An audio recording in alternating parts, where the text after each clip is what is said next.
Halo sobat-sobat, selamat datang di YouTube channel Heni Widiarani. Kali ini aku akan mengajak kalian mendengarkan kisah horor yang berjudul Pelajaran untuk Santri Usil dari Penghuni Sumur Tua Pesantren, karya Mahmud Jauhari Ali. Sebelum dimulai ceritanya, jangan lupa di subscribe, like, share, dan komen. Terima kasih sobat-sobat. Inilah alur ceritanya. Ini tentang seorang santri yang nakalnya minta ampun. Dia dikenal dengan nama Col. Demikianlah dia dipanggil sehari-hari oleh teman-temannya, termasuk Rizal di pesantren. Sejarahnya panjang, tapi singkat cerita sejak awal masuk di pesantren dulu, tingkah si Col yang satu angkatan dengan Rizal ini benar-benar membuat banyak ustadz dan ustazah naik darah. Salah satunya begini. Dia gemar sekali berdiri di dekat pintu masjid tempat keluar masuknya para santriwati. Masjid ini memang dibangun di tengah-tengah area pesantren modern mereka dan tentunya digunakan untuk umum. Hanya saja pintu keluar masuknya berbeda. Pintu khusus jamaah laki-laki di bagian utara, sedangkan wanita di sebelah selatan. Nah, si Col ini seringkali berdiri di pintu selatan. Jika hanya berdiri mematung itu bukan masalah, meskipun ada saja santriwati yang kemungkinan besar akan risih terhadap keberadaannya. Tapi yang jadi perkara, tangannya tak bisa diam. Setiap kali ada santriwati yang hendak masuk atau keluar masjid, jari tangannya dia gunakan untuk mencolek bagian tangan para santriwati. Alhasil banyak para kaum hawa itu yang berwudu berkali-kali. Setiap kali ada yang marah, dia malah tertawa kegirangan. Anehnya, walaupun dia sudah diperingatkan dan diberi hukuman, tetap saja ia melakukan tindakan serupa. Bahkan pihak orang tuanya juga sudah dipanggil pihak pesantren. Ujung-ujungnya kedua orang tuanya meminta para ustadz dan ustazah untuk terus membimbingnya menuju jalan kebenaran.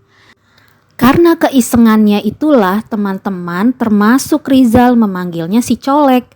Lama-kelamaan nama panggilannya itu pun mereka pendekkan menjadi Col. Alasannya sederhana agar mudah dilafalkan. Sebenarnya masih banyak tindakan tidak terpuji lainnya yang si Col lakukan. Sebutlah dua contohnya, yakni yang pertama sering bolos saat ada aktivitas malam, dan yang kedua jarang mandi pagi. Khusus perihal terakhir ini, dia mengelabui pihak pesantren dengan hanya membasahi bagian kepalanya agar dikira dia sudah mandi. Untuk bagian yang pertama, si Col sering beralasan karena belum mandi malam. Dan dengan nada juga volume yang sedemikian rupa, dia mengungkapkan kekhawatirannya membuat seisi ruangan kebauan olehnya. Dan soal urusan mandi malam, dialah juaranya. Bukan lantaran masuk kategori paling bersih, melainkan yang terlama.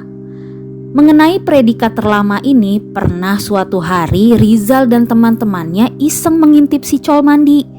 Tujuannya sebatas ingin tahu apa saja yang dilakukannya di dalam kamar berukuran 1,5 kali 1,5 meter itu hingga memakan waktu mandi terlama sepanjang sejarah pesantren ini.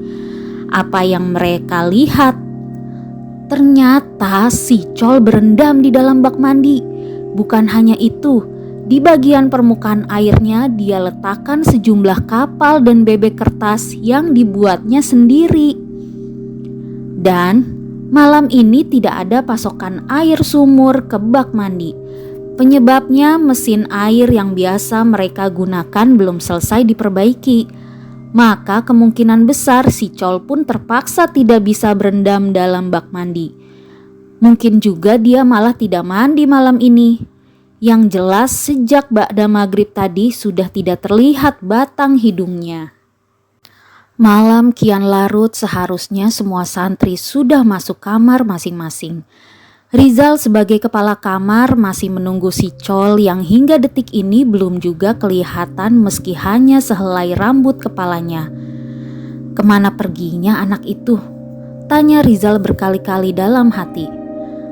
Apa dia berendam dalam bak mandi? "Ah, mana mungkin, soalnya bak mandi sedang krisis air."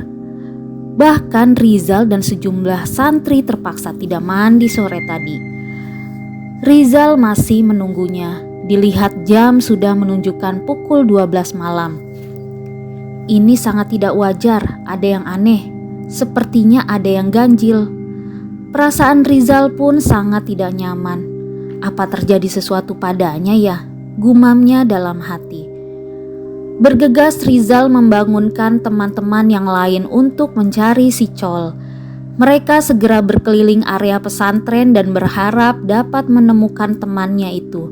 Namun apa yang mereka dapatkan? Kelelahan semata. Mereka pun memutuskan untuk beristirahat. Selanjutnya bukan hanya Rizal dan teman-teman sekamar Col, bahkan seluruh yang ada di pesantren ini turut serta melakukan pencarian si Col. Tepat menjelang subuh, Col berhasil ditemukan dalam keadaan linglung di dekat sumur tua yang sudah tidak berfungsi lagi. "Ada teriakan di sumur tua itu, aku mendengarnya.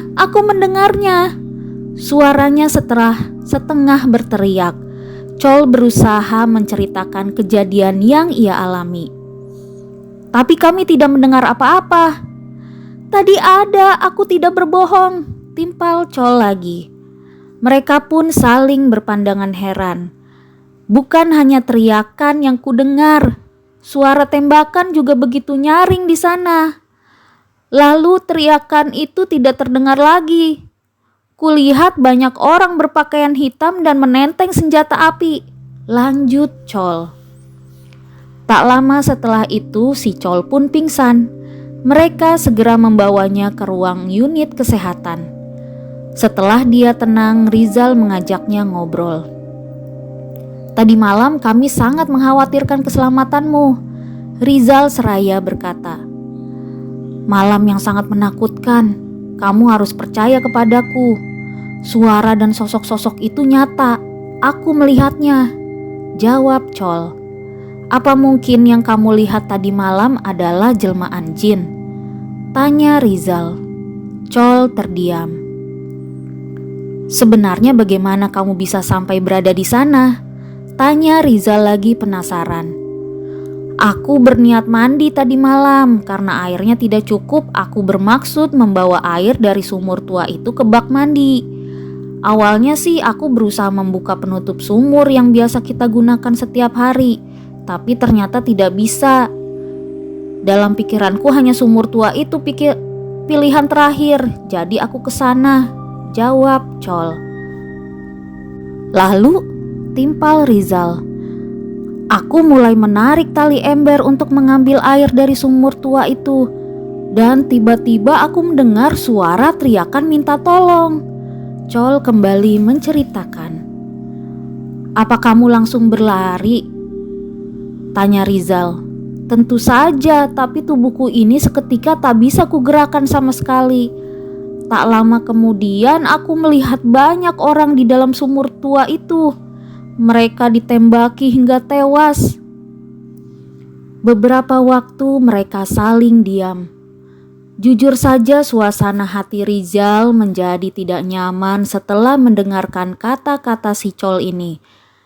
"Kalau kamu belum juga bisa percaya kata-kataku, bagaimana kalau malam ini kita buktikan bersama di sana?" ajak si Col. Rizal menatapnya. "Bagaimana?" tanyanya lagi. Rizal mengangguk. Sebenarnya Rizal malas sekali mengikuti ajakan si Col, tapi Rizal terlanjur sudah mengiyakannya tadi siang. Kalau ia tiba-tiba membatalkannya berarti ia termasuk orang yang munafik. Selain itu Rizal juga tidak mau Col kecewa. Itulah sebabnya malam ini ia harus mengikuti langkah teman tergokilnya itu. Mereka berdua pun sudah berada di alam terbuka tepat pada pukul 12 malam. Sejujurnya Rizal penasaran dengan yang dialami si Col malam kemarin.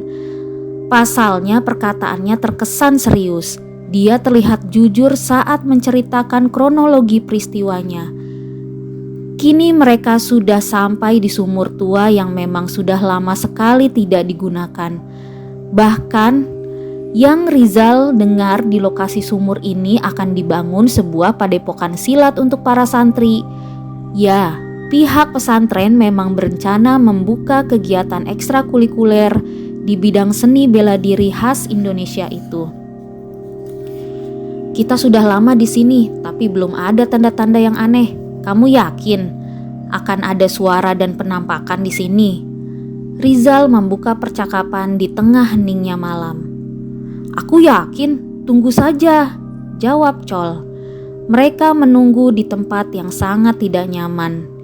Untungnya Rizal sempat membawa obat nyamuk sehingga mereka berdua aman dari serangan hewan penyebab gatal itu. Chol, kamu tidak usah menggaruk punggungku, tidak ada nyamuk yang menggigit. Rizal berkata. Siapa yang menggaruk-garuk? Ini kedua tanganku memegang dinding sumur. Balas Chol. Lalu siapa yang menggaruk? Tanya Rizal. Seketika mereka saling diam. Tolong! Tolong kami! Sebuah suara jelas sekali mereka dengar. Tolong kami! Mereka akan membunuh kami! Selamatkan kami! Bawa kami dari sini! Mereka sangat kejam! Suara-suara itu terdengar seperti bersahutan. Sementara mereka berdua masih terdiam. Rizal sendiri sedang berusaha menggerakkan tubuhnya, tapi ia tak sanggup melakukannya. Tiba-tiba ada suara letusan tembakan. Dor, dor, dor! Ah! Suara itu dan dari dalam sumur muncul air merah yang meluap. Darah, ya itu darah. Aroma amis segera terhirup oleh Rizal. Kepalanya menjadi pening, aromanya sangat menyengat. Mata Rizal berkunang-kunang. Tak lama kemudian semuanya menjadi gelap. Entahlah ini hari apa, jam berapa, dan apa saja yang telah terjadi. Pertanyaan itu berkecamuk dalam hati Rizal. Hingga kini Rizal dan Chol masih terbaring lemas. Tim kesehatan masih memeriksa kondisi mereka. Kalian perlu lebih banyak istirahat. Jangan melakukan aktivitas berat dulu. Mereka berdua mengangguk. Beberapa waktu kemudian mata Rizal mulai mengantuk. Agaknya ini karena efek begadang tadi malam. Sekilas ia melihat Chol juga sama sepertinya. Sebaiknya kita tidur, ajak Chol. Ya, aku setuju Chol, timpal Rizal.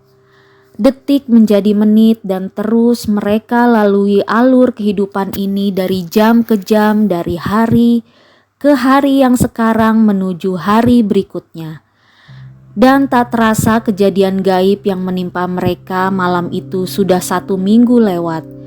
Sejak saat itu mereka tak berani lagi berada di sekitar sumur tua tersebut.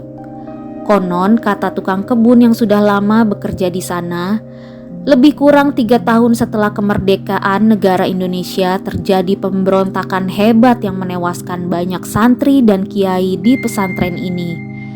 Sebagian dibunuh di dalam sumur tua itu. Ya, sumur yang lokasinya masuk dalam area untuk lahan pembangunan padepokan silat di pesantren ini tahun depan. Demikianlah kisah horor mengenai pelajaran untuk santri usil dari penghuni sumur tua pesantren. Semoga dapat terhibur dan merasakan kebahagiaan saat dan setelah mendengarkan hingga selesai. Terima kasih telah mendengarkan kisah horor dari aku. Sampai ketemu lagi di kisah-kisah horor lainnya. Bye-bye.